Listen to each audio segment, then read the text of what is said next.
Hello student, आज हम पढ़ेंगे कक्षा 10 का हिंदी। उसमें आपका है पार्ट 2 तुलसीदास पद के अंदर। तुलसीदास का जन्म पहले हम देख लेते हैं। तुलसीदास जो इनके कविकार थे उसका परिचय, क्योंकि आपके बोर्ड के परीक्षा में ये पूछा जाता है। तुलसीदास का जन्म उत्तर प्रदेश के बांदा जिले के राजापुर गांव में सन 1532 में हुआ था। कब हुआ था? 1532 में। वो कुछ विद्वान उनका जन्म स्थान सोरे जाला एटा भी मानते हैं। तुलसीदास का बचपन बहुत संघर्षपूर्ण था। उन्होंने बहुत संघर्ष किया था बचपन में। जीवन के प्रारंभिक वर्षों में ही माता पिता से उनका बिछोह हो गया था। बिछोह मतलब वो बिछड़ गए थे। कहा जाता है कि गुरु कृपा से उन्हें राम भक्ति का मार्ग मिला। गुरु कृपा मतलब जो उनके अध्यापक थे, ये हमारे तुलसीदास है। वे मानव मूल्यों में उपासक कवि थे। मानव के मूल्यों के ये क्या थे? उपासक कवि माने जाते हैं। राम भक्ति, अब इन्होंने क्या सीखा था? राम भक्ति। राम भक्ति परंपरा में तुलसीदास अतुल्य है। उनको अतुल्य माना जाता है राम भक्ति के लिए। रामचरित्र मानस कवि की अनन्य राम भक्ति और उनके सृजनात्मक कौशल का मनोरम उदाहरण है। अब इन्होंने एक राम भक्ति में एक लिखा था रामचरित्र मानस के बारे में। उनके राम मानवीय मर्यादा और आदर्शों के प्रतीक है। उनके लिए राम कौन थे? जो मानव की मर्यादा है उनके और जो आदर्श है उनके प्रतीक को मानते थे। उनको माध्यम से तुलसीदास जी ने क्या किया? नीति, स्नेह, शील, विनय, त्याग जैसे उदात्त आदर्शों को प्रतिष्ठित किया। रामचरित्र मानस उत्तर भारत की जनता के बीच बहुत लोकप्रिय, जहाँ उत्तर भारतीय जनता है वहाँ पर। मानस के अलावा कवितावली, गीतावली, देहावली, कृष्णा गीतावली और विनय पत्रिका भी किसने लिखी है? तुलसीदास ने।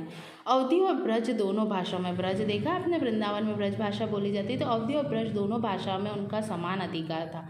सन 1623 में काशी में उनका देहांत हो गया था। कब हो गया था? 1623 में। तुलसी ने रामचरित्र मानस की रचना अवधी में और विनय पत्रिका तथा कवितावल्ली की रचना ब्रज भाषा में की थी। तो रामचरित्र मानस कौन सी भाषा में लिखा गया? अवधी। उस समय प्रचलित सभी काव्य रूपों को तुलसी की रचनाओं में देखा जाता था। अब रामचरित्र मानस का मुख्य छंद चौपाई तथा बीच बीच में दोहे। अब देखो, चौपाई भी था, दोहे थे, सौरठे थे, हरि गीत भी थे और अन्य छंद भी थे। विनय पत्रिका में उन्होंने गेय पदों में पिरोए, मतलब गाने के रूप में।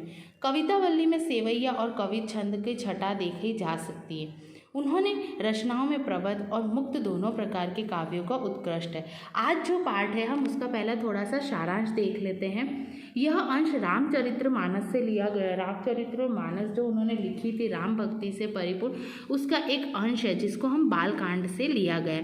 सीता के स्वयंवर में राम द्वारा शिव धनुष भंग के बाद मुनि परशुराम को जब ये समाचार मिला तो वह क्रोधित होकर वहाँ आते। आपने देखा है ना कि सीता का स्वयंवर हुआ था तो राम जाकर क्या करते? उस धनुष को तोड़ देते। वो धनुष किसका था? शिव का। और उनके जो शिव के ना महान भक्त कौन थे? परशुराम। तो उनको ये देखकर बहुत क्रोध आया। शिव धनुष को खंडित देखकर वे आपे से बाहर हो गए। राम, विनय और विश्वामित्र के समझाने पर तथा राम की शक्ति की परीक्षा लेकर अनंत उनका गुस्सा शांत हुआ। उन्होंने देखा कि राम में इतनी शक्ति है, तो उन्होंने परशुराम ने उनकी शक्ति का एक परीक्षा ली, फिर वो शांत हो गए। इस बीच राम, लक्ष्मण और परशुराम के बीच में जो संवाद हुआ उनको यहाँ प्रसंग के रूप में प्रस्तुत किया गया। संवाद मतलब बातचीत। परशुराम के क्रोध भरे वाक्यों का उत्तर लक्ष्मण व्यंग्य वचनों से देता है। व्यंग करना मतलब उनको छेड़ना। इस प्रसंग की विशेषता है कि लक्ष्मण की वीर रस से पगी वंगतियों और व्यंजना शैली की सरस अभिव्यक्ति। व्यंग कर रहा है, उसके ऊपर क्या करता है? प्रहार करके, व्यंग करके वो बोलते हैं। तो आइए हम पढ़ते हैं अब राम लक्ष्मण। देखो यहाँ पर है सब, ये एक सभा है, विश्वामित्र है, ठीक है। ये कौन है? परशुराम है, राम है, लक्ष्मण है, धनुष है जो टूट गया। अब हम पढ़ते हैं राम, लक्ष्मण और परशुराम में क्या संवाद हुआ था। तो पहला है, नाथ सबु धनु भंज निहारा, होहि केई एक दास तुम्हारा, आयेशु काहे कहीन किन मोही, सुनी रिसाई बोले मुनि कोही, सेवकु सो जो करे सेवकाई, अरि करनी करी करही लड़ाई, सुनहु राम जेहि सिवि धनु तोरा, सह सह बाहु सम सो रिपु मोरा, सो बिलगाऊ बिहाई समाजा, न त मारे जेहि सब राजा, सुनी मुनि बंजन लखन मुस्काने, बोले परसु धरही अवमाने, बहु धन ही तोरी लरिकाई, कभू न असी रिस किन्हीं गोसाई, यही धनु पर ममता के ही हेतु, सुनी रिसाई कह भृगु कुल केतु, रे नब बालक काल बस, बोलत तो ही न संभार, धनु ही सम त्रिपुरारी धनु विदित सकल संसार। अब देखो, नाथ मतलब क्या होता है? स्वामी। नाथ का मतलब क्या होता है? स्वामी। शंभु धनु मतलब शिव का धनुष। भंजनिहारी मतलब तोड़ने वाला, ठीक है। होई तो आपको पता है, तुम्हारा मतलब तुम्हारा। आयेशु मतलब होता है आज्ञा। मोही मतलब मुझे, ठीक है। आज्ञा मोही मुझे। कोही मतलब क्या होता है? क्रोध। कोही का मतलब क्या होता है? देखो यहाँ पर है, कोही का मतलब क्या होता है? क्रोध।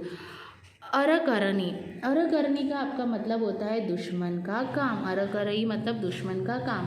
करी मतलब करके, ठीक है। जेही, जेही का मतलब होता है जिसने।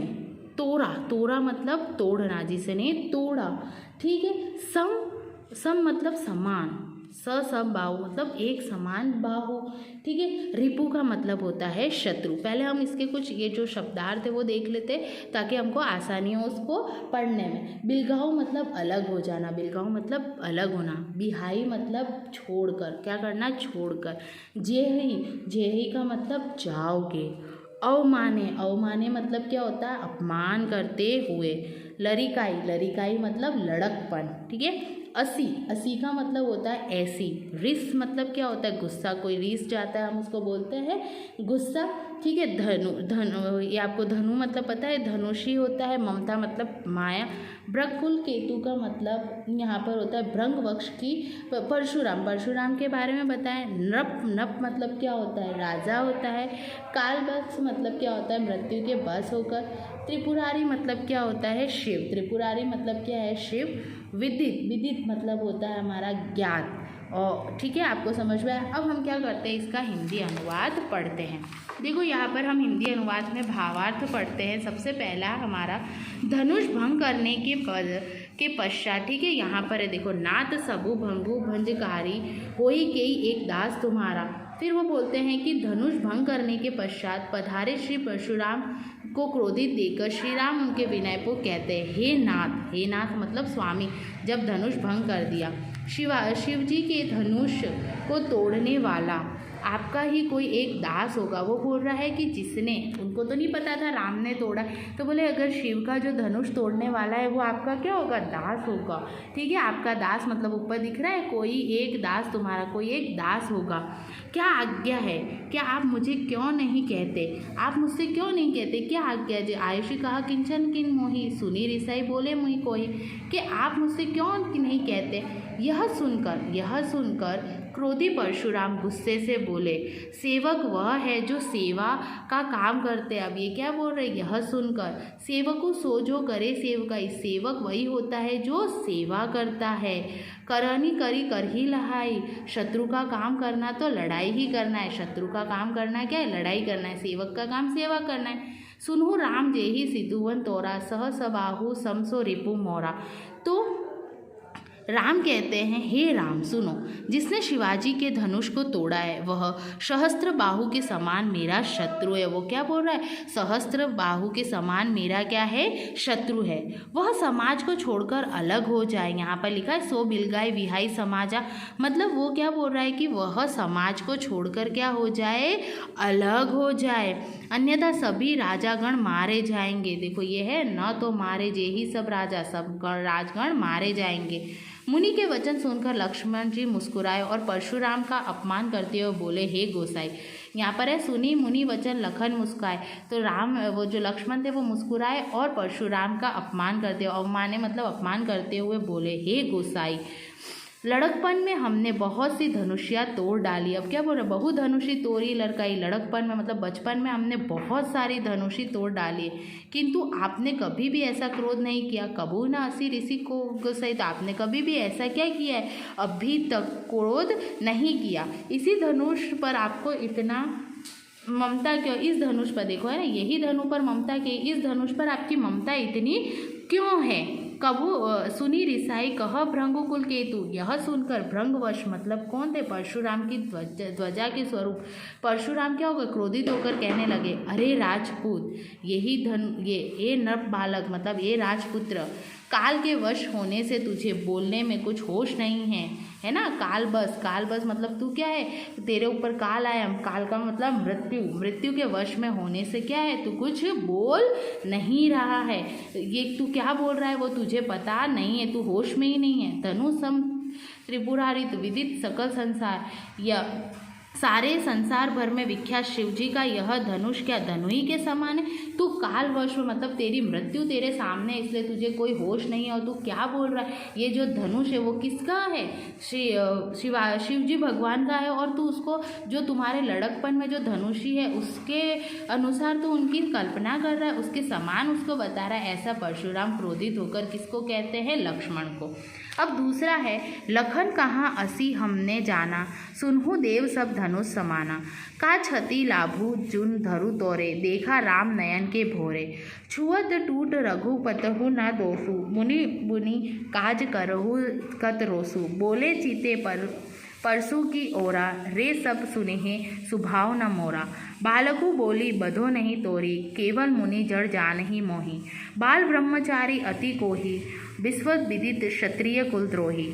भुज बल भूमि भूप बिनु किन्ही, विपुल बार महिदेव दिन्ही। सबा हुभुज छेद निहारा, परसु बिलोकी महिपत कुम्हारा। मातु पितु जनी सोच बस करसी, महिष किशोर गर्भदह के अभग दलन, परसु मोर अति घोर। पहले हम इसके कुछ शब्दार्थ देख लेते हैं। जैसे हंसी, हंसी का मतलब क्या होता है? हंस कर। क्षति, ठीक है, क्षति का मतलब होता है हानि। क्षति बोलते हैं ना हम, उसको हम बोलते हैं हानि, ठीक है। ये सारी ब्रज भाषा है। जून, जून का मतलब होता है पुराना, ठीक है। दोषु मतलब क्या होता है? दोष, दोषु मतलब दोष। काज का मतलब होता है कार्य। करही मतलब कर रहे, जो कार्य कर रहे हैं। कत का मतलब होता है क्यों। रोसु मतलब गुस्सा, क्या होता है? गुस्सा। चेते, चेते का मतलब होता है देख कर। सड़, सड़ का मतलब होता है दुष्ट, क्या होता है? दुष्ट व्यक्ति, ठीक है। स्वभाव, स्वभाव मतलब स्वभाव, जो हमारा स्वभाव है, ठीक है। फिर इसका मतलब होता है विश्व विदित, का मतलब होता है विश्व विदित या विश्व में प्रसिद्ध, ठीक है। द्रोही, द्रोही मतलब शत्रुता करने वाला, ठीक है। उसके बाद है महिदेव मतलब ब्राह्मण। फिर आपका आता है महिप कुमार, महिप कुमार मतलब राजकुमार, ठीक है। आया आपको समझ में। और अभ्र का मतलब क्या होते हैं? बच्चे। तो अब हम इसका हिंदी अनुवाद पढ़ते हैं। तो लक्ष्मण जी हंसकर कहते हैं, हे देव सुनिए, मेरी समझ में तो सभी धनुष एक समान है। जैसे पहले भावार्थ में वो बोलते कि आपको शिव जी के धनुष और आपकी धनुषी में कोई फर्क नहीं लगता, तो वो कहते नहीं, मेरी समझ में तो सभी धनुष कैसे एक समान है। इस पुराने धनुष तोड़ने में क्या लाभ या हानि? वो बोलता है क्या लाभ या क्या हानि इस धनुष को तोड़ने पर, ठीक है। जैसे यहाँ पर दूसरी में लिखा हो, का क्षति लाभु जनु तरु तोरे, देखा राम नयन के भोरे, कि मेरे लिए तो ये समान है, इसको तोड़ने पर क्या लाभ क्या हानि। श्री रामचंद्र ने तो इसे नए के भ्रम से देखा था, श्री रामचंद्र ने उसको नए के रूप में देखा था, फिर भी यह तो छूते ही टूट गया। और क्या हो गया? छूते ही टूट गया। इससे रघुनाथ जी का कोई दोष नहीं, इसमें राम का कोई दोष नहीं है। हे मुनि, आप अकारण ही क्रोध कर किस लिए कर रहे हैं? ये कौन बोल रहा है? लक्ष्मण। देखो यहाँ पर वो बोल रहे हैं कि छूटा टूट, मतलब रघुपति जो राम थे, इस वाली लाइन में राम ने उसको छुआ और वो टूट गया, उसमें क्या है? किसका? राम का कोई दोष नहीं है। तो आप इतना कर ही मतलब क्रोध क्यों कर रहे हैं? रोसु मतलब हमने देखा था, क्रोध क्यों कर रहे हैं? परशुराम कहते हैं अपने फरसे की ओर देखकर, फरसा मतलब आप देखते हो ना, उनके हाथ में होता है, जो मुनि वगैरह होते हैं उनके हाथ में एक फरसा होता है, उसको देखकर वो बोलते हैं, अरे दुष्ट, तूने मेरा स्वभाव नहीं देखा। अब देखो यहाँ पर आपको दिखाई दे रहा है क्या कर रहे इस वाली लाइन में, बोले चेत परसु की ओरा, रे सुष्ट सुनी सुभाव ना मोरा। मेरे हाथ में ये जो फरसा है उसको देखते हुए बोले, अरे दुष्ट, तू मेरे स्वभाव को नहीं जाना। स्वभाव मतलब स्वभाव को नहीं जानता। मैं तुझे बालक जानकर नहीं मार रहा हूँ, मैं क्या जान रहा हूँ तुझे बालक। अरे मूर्ख, क्या तू मुझे मात्र निरा मुनि ही जानता है? तू क्या मुझे खाली ऐसा ही समझता है कि मैं ब्राह्मण हूँ? मैं बाल ब्रह्मचारी और अत्यंत क्रोधी हूँ। मैं बाल ब्रह्मचारी हूँ, लेकिन क्या हूँ? साथ साथ में बहुत क्रोधित हूँ। मैं विश्व भर में क्षत्रिय वंश के शत्रु के रूप में विख्यात हूँ। मुझे विश्व भर में, देखो इस लाइन में लिखा हुआ है ना यहाँ पर, विश्व भर क्षत्रिय कुलद्रोही, मुझे विश्व भर के अंदर किस रूप में देखा जाता है? क्षत्रियों के शत्रु के रूप में देखा जाता है। अपनी भुजाओं की शक्ति से मैंने पृथ्वी के राजाओं से रहित कर दिया है। मैंने पृथ्वी को अपनी भुजाओं मतलब अपनी शक्ति से क्या किया है? पृथ्वी को राजाओं से रहित किया है, और बहुत बार ब्राह्मणों को दान में दे दिया है। हे राजकुमार, सहस्त्र सहबाहु की 1000 भुजाओं को काटने वाले मेरे इस फरके को देखो, जो मेरे हाथ में ये फरसा है उसको आप देखो, है ना। ये क्या कर सकता है, कितने राजाओं को इसने मारा है। अरे राजा के किशोर, तू अपने माता पिता के सोच का कारण मत बन के तेरे बारे में तेरे माता पिता सोचे। मेरा फरसा बहुत भयानक है। मेरा फरसा क्या है, बहुत भयानक है। यह गर्भों में स्थित शिशुओं का भी नाश करने वाला अत्यंत कठोर है, कि यदि कोई माता गर्भस्थ है तो उनकी जो रानी, अगर उस शिशु को भी यदि मैं मारूं तो ये उसका भी नाश कर सकता है, इतना कठोर है। कौन है वो कठोर, वो जो परशुराम है उनका फरसा। तो द्वितीय में हमने देखा कि कैसे लक्ष्मण जी हंसकर उस धनुष को मामूली बताते हैं और उसके ऊपर परशुराम उनको अपने क्षत्रियों का जो शत्रु होने का बताते, अपने बाहुबल के बारे में बताते हैं। अब आपका तीसरा है, बीहि लखनऊ बोहे मृदु बानी, अहो मोनिषी महापट मानी, पुनि पुनि मोहि दिखाऊ कुठारू, चढ़ उड़ावन फुकु पहारू। इहाँ कुभड़ बतियाई कोई नाही, जे तर्जनी देखी मरी जाही, देखी कुठारू सरासन बाना, मैं कछु कहा सहित अभिमाना। भृगसुत समुषि जिनेऊ बिलोकी, जो कछु कहू सोही रिस रोकी। सुर महिसुर हरिजन अरु गाई, हमने कुल इन्ह पर न सुराई। बधे पापू अब कीरति हारे, मारतुहु पा परहि तुम्हारे। कोटि कुलिस सम बचनु तुम्हारा, व्यर्थ धरहु धनु बाण कुठारा। जो बिलोकी अनुचित कहू छुमहु, महामुनि धीर सुनी सरोष, भृग बस मनि बोले गिरा गंभीर। अब इसके भी हम कुछ देख लेते हैं। पहले शब्दार्थ, जैसे बिहई, बिहई मतलब हंसकर। मृदु, मृदु मतलब क्या होता है, कोमल। बानी मतलब वाणी, वाणी का मतलब होता है वाणी। भट, महाभट, यहाँ पर भट मतलब योद्धा, महान मतलब श्रेष्ठ योद्धा। पुनि पुनि मतलब बार बार। देखाऊ मतलब दिख रहा है। कुठारू, कुठारू का मतलब होता है कुल्हाड़ी। जो उनका फरसा था वो क्या था, एक कुल्हाड़ी थी। जो मैंने आपको बोला ना फरसा ऊपर, वो क्या था, एक तरह की कुल्हाड़ी। ठीक है। फिर उसके बाद है आपका फूकी, फूकी मतलब फूक मारना। क्या करना है, फूक मारना।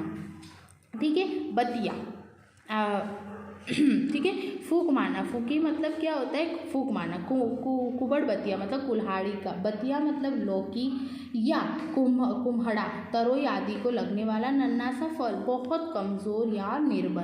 तर्जनी, तर्जनी का मतलब आपका होता है अंगूठे के पास की पहली उंगली।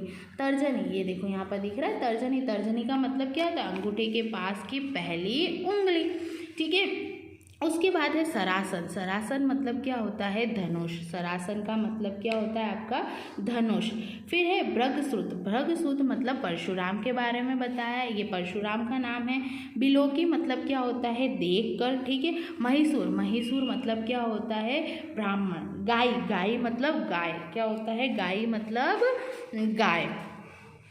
ठीक है। फिर हम देखते हैं अपकीर्ति। अपकीर्ति मतलब क्या होता है, अपकीर्ति का मतलब होता है अपशय या बदनामी। पा का मतलब होता है पैर। ठीक है। फिर है गिरा। गिरा का मतलब क्या होता है, वाणी। तो अब हम इसका हिंदी अनुवाद देखते हैं। भावार्थ, लक्ष्मण जी हंसकर मृदु वाणी में मतलब कोमल भाषा में बोलते हैं, अहो मुनीश्वर, आप तो अपने को बहुत बड़ा योद्धा समझते हैं। आप तो अपने आप को क्या कर रहे हो, बहुत योद्धा बड़ा समझ रहे हो। यहाँ है ना मनुष्य महापट, आप अपने आप को क्या कर रहे हो, बहुत बड़ा योद्धा समझ रहे हो। बार बार मुझे कुल्हाड़ी दिखा रहे हो। आप फूक से पहाड़ उड़ाना जानते हो। वो क्या बोल रही है, देखो यहाँ पर, क्या आप बार बार मुझे पुनी पुनी मतलब बार बार मुझे क्या दिखा रहे हो, थोड़ा दिखा रहे हो। क्या आप फूक मार कर किसी पहाड़ों मतलब पहाड़ को उड़ा सकते हो। या कोई कुम्हे की बतिया नया छोटा कच्चा फल नहीं है, जो तर्जनी उंगली के संकेत मात्र से मर जाती। ये कोई है ना ऐसा छोटा फल नहीं है जो आपकी जो ये अंगूठे के पास की जो तर्जनी उंगली है उससे क्या हो जाए, मर जाए। आपके कुंठार और धनुष बाण को देखकर मैंने कुछ अभिमान सहित कहा था। आपका ये जो बाण और ये जो कुंठा और इन सबको देखकर ही मैंने आपको अभिमान से कहा था। भृगुवंशी समझकर और यथोप्रवित जनेऊ देखकर ही तो आप जो कुछ कर रहे हैं उसे मैं क्रोध रोककर सह ले रहा हूँ। बोले मैं भी है ना कोई आपके अभिमान को सह नहीं सकता, लेकिन मैं ये सोचता हूँ कि आप क्या एक ब्राह्मण हो, आपने जनेऊ धारण किया, इसलिए मैं आपको क्या कर रहा हूँ, आपके क्रोध को सह रहा हूँ, नकर मैं भी आपके क्रोध को नहीं सहता। देवता, ब्राह्मण, भगवान के भक्त और गाय, इन पर हमारे कुल की वीरता नहीं दिखाई जाती है। वो देखो यहाँ पर है ना भृगो सय बिलोई जो कहूँ सही रिस रोकी, सूर मैसूर हरिजन गाय कुल की ना सुराई। मतलब क्या है, किस किस को, देवता के ऊपर, ब्राह्मण को, भगवान को, और जो भगवान के भक्त और गाय पर हम क्या करते, अपनी वीरता नहीं दिखाते, क्योंकि इनको मारने पर क्या लगता है, पाप लगता है, और इनसे पराजित हो जाने पर अपकीर्ति ही होती है, और अगर इनसे हार गए तो क्या मिलती, अपकीर्ति। इसलिए आप यदि मारे तो मैं मुझे कोई पैर ही पड़ना चाहिए, यदि आप मुझे मारो तो मैं आपके पैर ही पड़ूंगा। क्यों? क्योंकि हम कभी भी ब्राह्मण पर हाथ नहीं उठाते। आपका एक एक वचन ही करोड़ों वज्रों के समान है। वज्र मतलब शस्त्रों के समान है। आप ये जो वचन बोल रहे हो वो एक शस्त्र के समान है। धनुष बाण और कुंठार तो आप व्यर्थ ही धारण किए हुए, आपने ये जो धनुष और कुल्हाड़ी है वो व्यर्थ धारण की हुई है। आप जो ये बोलते हो वही बाणों की तरह या वज्र की तरह है। इन्हें धनुष बाण और कुंठार देखकर मैंने कुछ अनुचित कहा हो तो हे धीर महामुनि मुझे क्षमा कीजिए। यदि मैंने आपके बाण को, धनुष बाण को और कुल्हाड़ी को कुछ गलत कहा हो तो मुझे माफ़ कीजिए। यह सुनकर भृगुवंशमणि परशुराम जी क्रोध के साथ गंभीर वाणी बोले। फिर उन्होंने क्या किया, क्रोध के साथ वापस से गंभीर वाणी बोली। तो आज हमने एक राम लक्ष्मण परशुराम संवाद के अंदर 3 संवाद के बारे में पढ़ा। अब हम जो इसकी अगली वीडियो है उसके अंदर दूसरे 3 संवादों के बारे में पढ़ेंगे कि कैसे राम की विनयता और उसकी शक्ति को देखकर परशुराम का क्रोध शांत हुआ था। Thank you.